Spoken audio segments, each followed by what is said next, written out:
Hello, and welcome to the last lecture of the urinary system.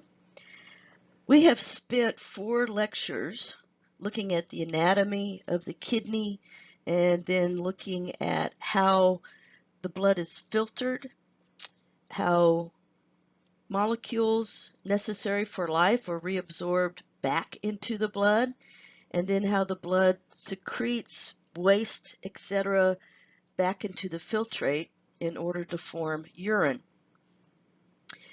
So let's look at everything else. Are you ready? This is going to be a little bit longer lecture, but I'll try to make it as painless as possible. So the last thing we talked about was urine and how we did urine analysis and the consequences of renal failure. Let's take a little bit closer look at urine. When I was in high school, my senior year, I worked in the hospital lab at Gray County Hospital, and after I finished drawing blood, I got to work at 6 in the morning, drew blood until, did my rounds until about 6:45 or 7, and then took care of starting the centrifuge and centrifuging blood. And then my next task was urine analysis. And I would walk up to the lab bench and there might be 10 or 15 cups of urine sitting on the bench with be ready to be analyzed. Sometimes there were up to 30. It just kind of depended on the day. So unfortunately, I have a very clear memory of what urine should look like and what it shouldn't look like. I've seen blue urine. That was weird. It was a drug that colored the urine. I came in one day and there was a cup of black, thick, compared to normal urine, thick in the cup, and it was a drug. It was a drug that the patient had been given. I've seen green urine. Mainly, it's supposed to be yellow. It's supposed to be 95% water with about 5% of different solutes. There shouldn't be any really protein in it. There shouldn't be any red blood cells in it. There shouldn't be any glucose in it. Mainly just nitrogen waste like urea, uric acid, and creatinine. So we always knew a red urine, a red sample, usually meant blood. And then, so you'd have to know a little bit about the patient taking certain drugs. It causes this weird color, or are they bleeding? If it was really cloudy, that was an indication of a urinary tract infection or an infection of the kidneys themselves. And we would use a dipstick. And I wish you had had this opportunity. But the urine dipstick could give us anywhere from 9 to 12 different biochemical reactions to let us know the composition of the urine. What else would you expect to find in urine besides water and nitrogen wastes? Sodium, potassium, phosphate, sulfate, calcium, magnesium, bicarbonate. Certain amounts of these, but having high amounts of one versus the other gives you a clue on what's going on with the kidneys. And as I said before, shouldn't see any white blood cells, red blood cells. Since these were not sterilely obtained, then oftentimes you would see squamous epithelial cells that had sloughed off from the ureters or the urethra that's normal, and some crystals that's normal. But anything else, that's just, yeah, no, that's just bad. I want you to know the names of the condition and uh, maybe a little bit about positive causes. I think number one, if you see glycosuria, glyco meaning glucose, urea, remember urea tells us it's in the urine. Emia, E-M-I-A, tells us it's in the blood. So glycosuria, you're looking at diabetes. If you see proteins, proteinuria, albuminuria, there could be a lot of different things going on. The first thing you need to do is check to see what kind of pathology is taking place. You also need to talk to your patient about, okay, are they training for a marathon? Is she pregnant? These can all show up as protein in the urine. Sometimes with diabetes, we will see proteinuria or albuminuria as well. So you have to take time and dig through what's taking place. Ketonuria, the excessive formation and accumulation of ketone bodies. We see this in people who are starving, people who are starving themselves. And then also we can see this in diabetes that is not properly treated. Ketoacidosis often occurs in diabetes that is not controlled. And of course, acidosis is going to cause major, major problems. Hemoglobinuria, hemoglobinuria, it's hemoglobin. Hematuria, H-E-M-A, hematuria is actually red blood cells. So you need to check and see, is there trauma to the kidneys? Is there a kidney stone? What's taking place? Is the woman who is of childbearing age in her period? Because the urine will rinse the vaginal orifice, and red blood cells will come during that time as well. So you need to ask that question if she is in her period at that time. Biopigments. Oh, this is, should never see bilirubinuria. This is liver disease. Or it could be that there are gallstones and in the gallbladder, or there's some kind of obstruction. Could be a tumor, for example, in the bile duct or in the gallbladder. So should not see that. And then last we have pyuria. Remember that PY means pus.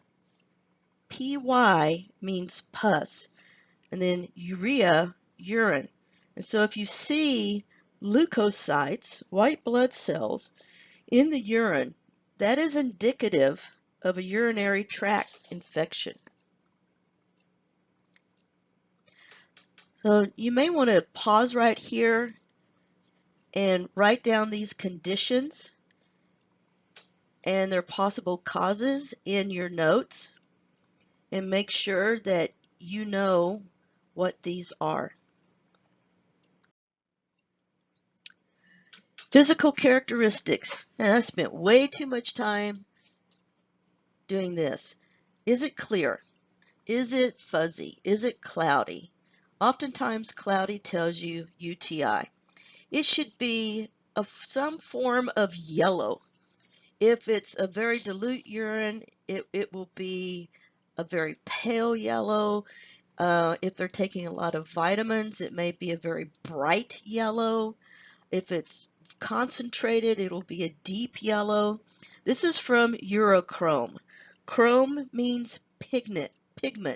Uro, mainly from the breakdown and formation from the hemoglobin pigment, okay? And I've already talked to you about abnormal colors, but, you know, sometimes if someone has eaten a lot of leafy greens, especially asparagus, their urine may have a green tint to it, and that's just chlorophyll. It's a breakdown of chlorophyll. That's all that is. Okay? Odor. Every morning I had to smell other people's urine. Blech. Ugh. But I can now identify if someone has a urinary tract infection from 6 feet away. Yep. So this is slightly aromatic when fresh. Yeah. But if you've ever changed diapers or walked into the men's restroom, you will notice the ammonia. And this is bacteria because, you know, we've got bacteria in our urethra. It's just normal bacteria. And those will break down the urine, the bacteria in the water that we pee in, you know, if it's left standing. Yeah, okay. It stinks. And as I said before, some drugs and some vegetables, food will give a distinctive smell. And then, as I said before, UTIs have a very distinctive smell, and diabetes has this acetone smell. See, well, Dr. Cohn, what does acetone smell like? It smells like fingernail polish remover. It doesn't have any scent in it. So, and you can smell that when you walk into a room. pH is slightly acidic, about 6. It can range between 4.5 to 8.0. It depends on the diet. An acidic diet that has a lot of protein and whole wheat. An alkaline diet, which is usually vegetarian, or anyone who's had prolonged vomiting, diarrhea, UTIs, we see a more alkaline pH. And then we test the specific gravity. And this is going to basically show us how much water is in the urine. So when we see the mass of water, okay, if we say that that is 1.00, then we look to see how much more mass is in the urine. So if it's 1.001, it's pretty much equal to water. That's very dilute. If we see 1.035, then that's going to be more concentrated because there are more solutes. So that's, yeah, something I did every morning for a year. Well, enough about your pee. How do you know to pee? So why don't you take a break right here, draw a line in your notes, stretch, and join me in a couple of minutes.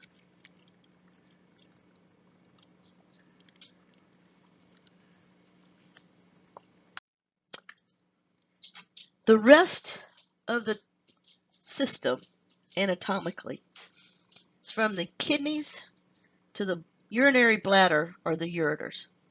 And all they do is transport urine to the bladder. All right? They enter at the base of the bladder through the posterior wall. All right? And as it fills, pressure is going to increase, and where the ureter meets the bladder, those little sphincters are going to close. Okay? And and this is so we don't have urine backing up into the kidneys.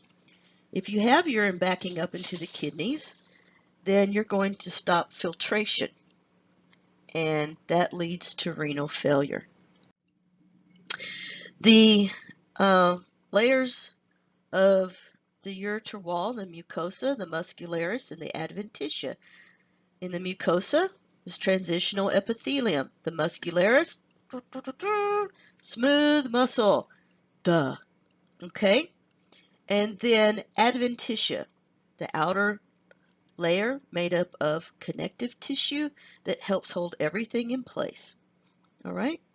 Remember that the sympathetic and the parasympathetic systems are going to innervate the uterus, but yeah, they don't really do much. Here's a picture of a cross-section of the ureter wall, and you say, oh, so what's on the inside? The mucosa. What do we call the middle layer? The muscularis. And what do we call the outer layer? The adventitia. What are some problems that we can see?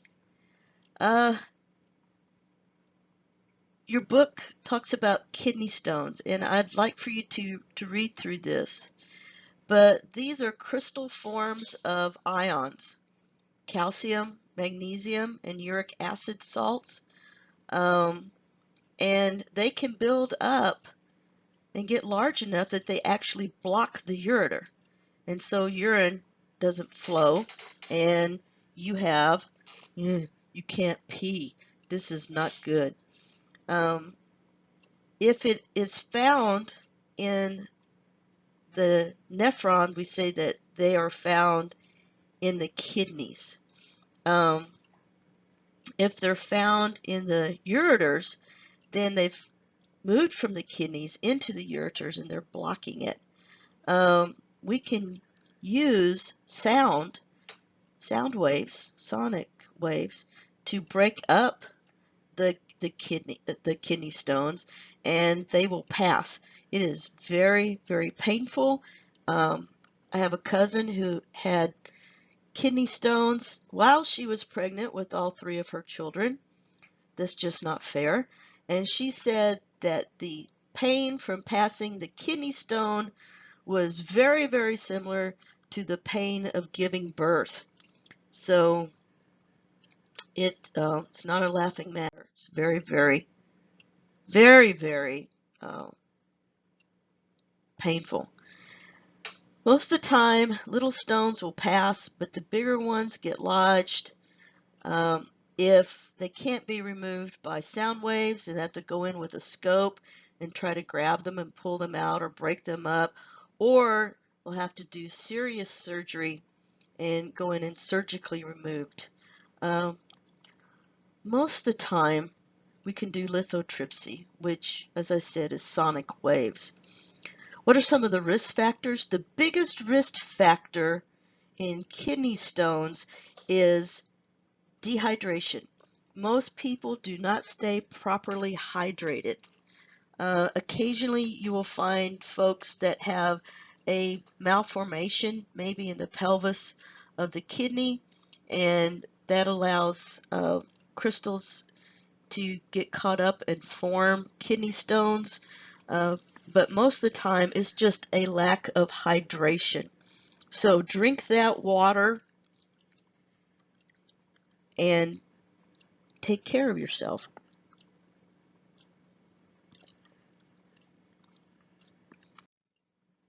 Let's talk about the bladder. Woohoo! And remember, there are 2 different bladders in your body. You have your gallbladder and your urinary bladder. So on an exam, if I'm asking you, what is this structure? You need to be able to distinguish between the gallbladder, which is up by the liver, and the urinary bladder, which is hooked up to the ureters. So make sure you say urinary bladder. The bladder's a sac.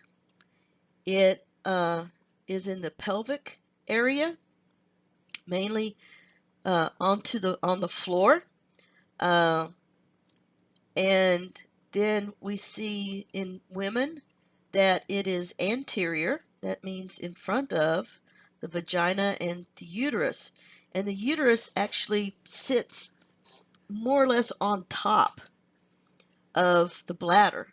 So as the uterus expands in pregnancy, then it squishes the bladder, and thus poor pregnant ladies always have to go pee because their little baby is smashing and squishing their bladder. Oh, the things we do for our children. So what do we know about the bladder and its anatomy? There's an area of which you need to be aware called the trigone. And this is a little sort of triangular area. And this is where you see the openings for the ureter and the urethra. And a lot of times, this is where the bacteria will sit. And so if you get a bladder infection, it takes a little bit longer to get rid of that, mainly because of that's where the infection wants to sit. Guess what? 3 layers. Mucosa. This is transitional epithelium. Muscularis, the detrusor muscle. Detrusor. Okay? And it's in 3 layers. And this is so that it can squish in all 3 dimensions and push urine out. And then the adventitia. Yay! So let's look here. I want to point out some things to you. When we look at the bladder, I want you to pay attention to what is the trigone. The trigone. All right? And you see this. So you see where the ureters open. They come in. Sorry, I'm having trouble with my essential trimmers today. And then you see the opening, okay, the opening to the urethra. And you see that there is the internal urethra sphincter. Of course, this is in the male, obviously. The internal urethrosphincter. All right.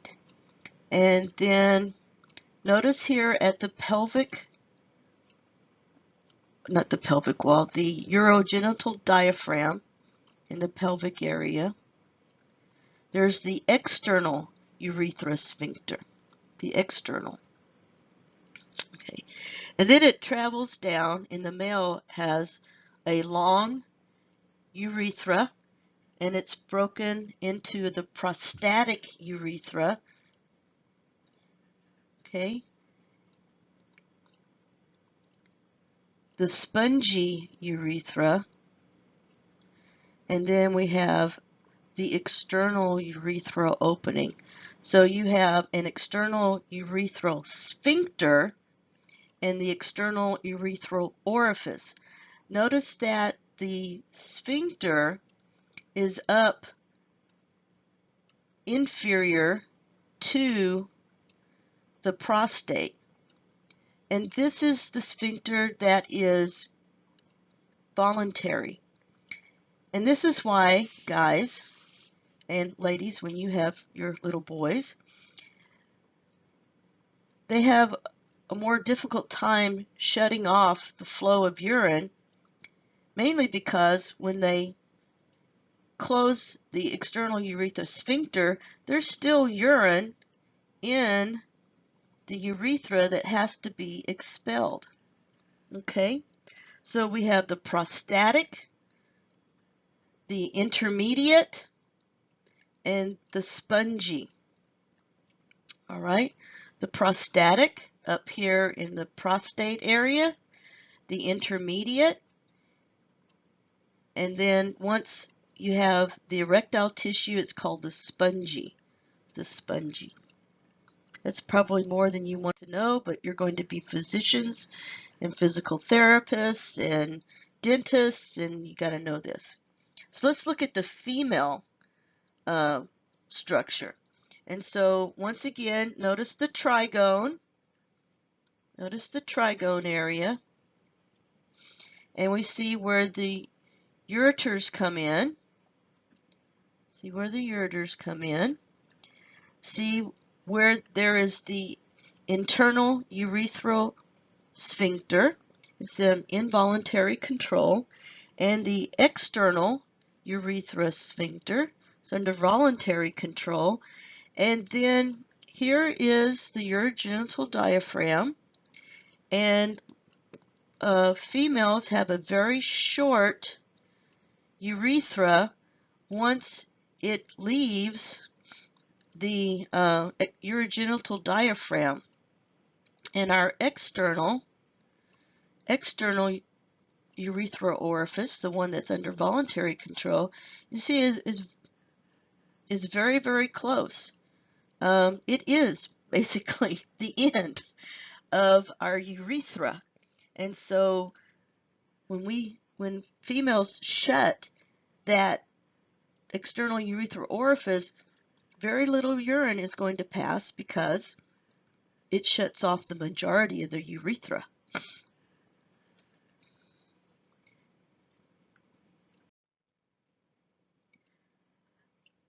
So when we look at our happy little bladder, it's kind of like a collapsed balloon, and it has rugae. But what that means is that as it fills, those rugae are going to allow the bladder to become larger and larger, all right? And once the bladder gets full, all right, it can hold up to about a pint, so about half a liter. If you hold your urine too long, it can burst. Don't do that. And it allows bacteria to form, to take place, bacterial growth to take place. This is a pilogram, which is looking at the kidneys, the renal pelvis, the ureter, and the urinary bladder. And it's showing us how urine is flowing. This looks pretty good. Okay. So urethra is the muscular tube, mostly pseudostratified columnar epithelium, except toward the end of the urethra, it's going to become stratified squamous epithelium in order to prevent any kind of wounding to take place. It's protection. Remember, stratified is for protection. The internal sphincter is involuntary, and basically when there's enough pressure, it'll pop open. The external urethral sphincter is voluntary, and this is under your control, okay? The female urethra is usually about 3 to 4 centimeters. Remember that that means 2.5 centimeters is 1 inch, so it's less than 2 inches long. That's average. And here's a picture of the female bladder again. The male urethra not only carries urine, but also carries semen. And it has the prostatic urethra, the membranous urethra, that's what I was taught.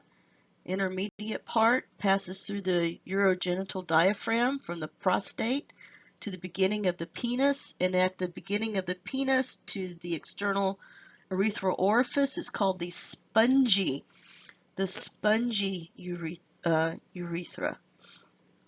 And so the spongy urethra, or the length of the penis, is on average 15 centimeters, 2.5 centimeters per inch gives you an idea about how long the average penis is. Please note that that's an average. All right. So once again, here's a picture of the male urinary bladder and urethra. Make sure you know those pieces parts for females and males, not only for the urinary system, but we'll go over this again in the reproductive system. Okay, some of the imbalances, we're looking at urinary tract infections, improper toilet habits. Okay, for women, for females, you have to wipe front to back because we have 3 holes, ladies. We've looked at this. And if you wipe from back to front, you're going to pull E. coli feces into the vagina and into the urethra, and this causes a lot of urinary tract infections and vaginal infections. So you always have to wipe front to back, front to back. Now guys, why is this important for you to know? Because one day you may very well be the father of a baby girl, and when you change her diapers, you have got to clean her from the front to the back so that you don't pull feces into her little vagina or her urethra. We had a young father in Pampa. His wife died in childbirth. She was 18 and he was 19. And the baby girl survived, and he was raising her on his own. He had to bring her into the emergency room several times in the first 3 months of her life because she kept having urinary tract infections. And finally, the doctor called the child welfare, that's what we called it back then, and they took his baby away from him because they thought he was sexually assaulting her because of the recurrent vaginal and urethral infections.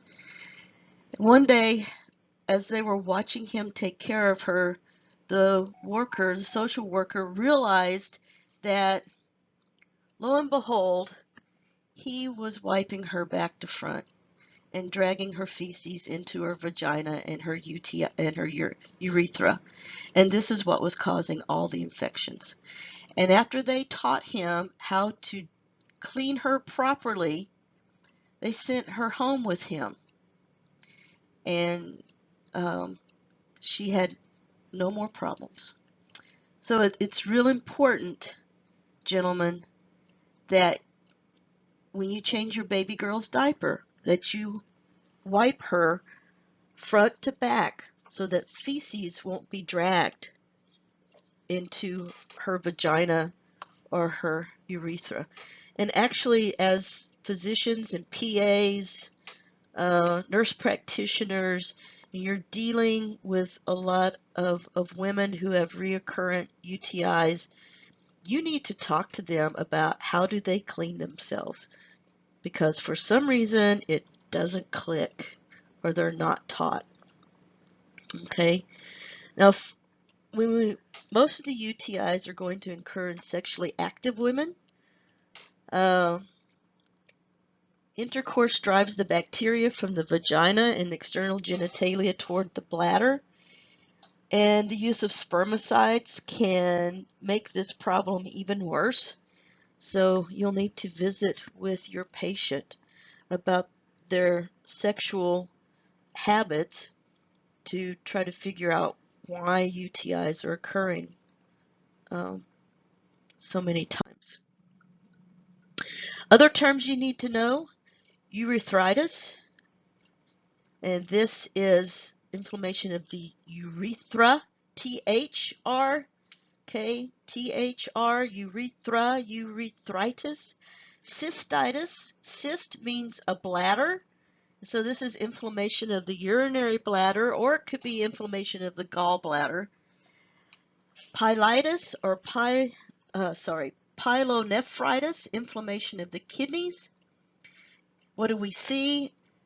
It hurts to pee, it burns to pee, dysuria. Dys means wrong or painful. They feel like they have to go to the bathroom all the time. Um, they have fever and cloudy blood or blood-tinged urine. If they have cloudy, it's white blood cells. If it's red or reddish, you find red blood cells. And if the kidneys are involved, then their lower back will hurt. All right, how do we treat this? Antibiotics. Antibiotics. Uh, in women who have frequent urinary tract infections, actually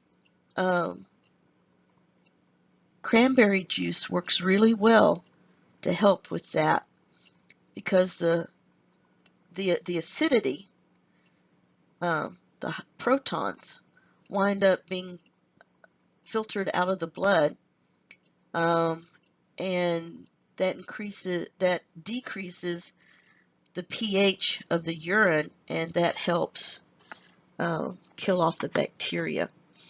But that's more preventative. Antibiotics are necessary. Please make sure that your patients complete their antibiotic regime. How do we go pee? This is more than you wanted to know, but this will help you diagnose problems. It's called micturition. What a word. I call it urination because A, it's easier to spell, and B, it's easier to say. You need to know these three things. The ANS, okay, autonomic nervous system, causes the contraction of the detrusor muscle. Usually that the bladder has filled and the signal goes to the brain, and the brain sends the signal back that says, we need to pee. So it tells the detrusor muscle, contract. When that happens, there's pressure on the internal urethral sphincter, and that it sends another signal to the ANS, really need to pee, and the ANS says, open, internal urethral sphincter, open. And when that happens, then the urine pours into the urethra and it hits the external urethral sphincter, and when that pressure reaches a certain threshold, the nerves get triggered and send a signal to the brain, mainly to the what this called the somatic nervous system, or we become really consciously aware of, I have to pee now. But you have control over whether or not you open that urethral sphincter. So you can hold it. You see little kids doing this all the time. They cross their legs and they hold themselves and jump up and down and say, I gotta pee, because they've ignored it, and now they're at a point of it's either find a bathroom or pee in the floor.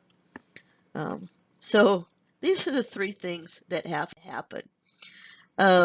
In infants, their nervous system is not mature enough for them to be able to control whether or not they urinate. And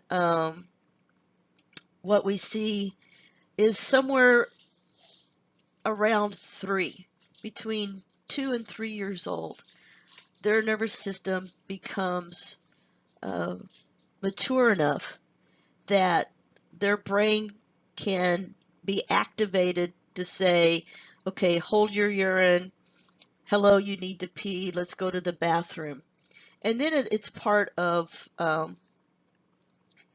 being taught that when this happens, being consciously aware that we need to go to the potty. A lot of this can be learned by watching the parents. A mother, once you become a mother, you never ever go to the bathroom by yourself, because you will have toddlers, dogs, cats, joining you in the bathroom to see what you're doing and to be close to you. You are their source of food, and they are not letting you out of their sight. But so it takes a little, it takes a maturation. The center is called the pontine, and it has to be fully myelinated and mature before the child can be taught to go to control its bladder. So here we are. This is how nutrition is controlled. I want you to pause a little bit. Pause. Really study this diagram so that you know basically what is taking place,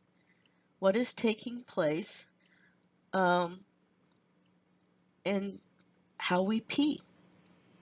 You probably never ever really thought about it, but this is how we go potty. What are some of the problems with urination? Incontinence. This can be caused by what we call stress incontinence, which can be, when you pee a little bit, when you laugh too hard, cough, sneeze. Also, we see that with multiple pregnancies, women will have weakened pelvic muscles caused by the stress of being pregnant, and there are exercises that women can do to help strengthen their pelvic floor muscles. And then there's overflow incontinence, and this is, when you've held your bladder way too long and you start to pee in your underwear a little bit. Urinary retention. This could be caused by blockage, by twisting, especially in the penis. Yeah, that happens. Oh, ow. This could be due to paralysis. This is why after general anesthesia, nearly all patients are catheterized until basically their nervous system wakes up and they can start feeling the urge. Hey, I gotta pee. It also could be caused by the prostate becoming hypertrophic.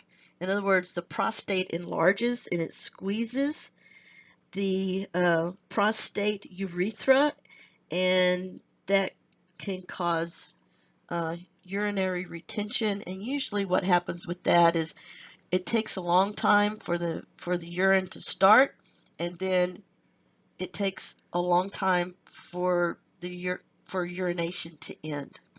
And we see this prostatic hypertrophy or hypertrophy in men usually 70 and older, but it can happen earlier.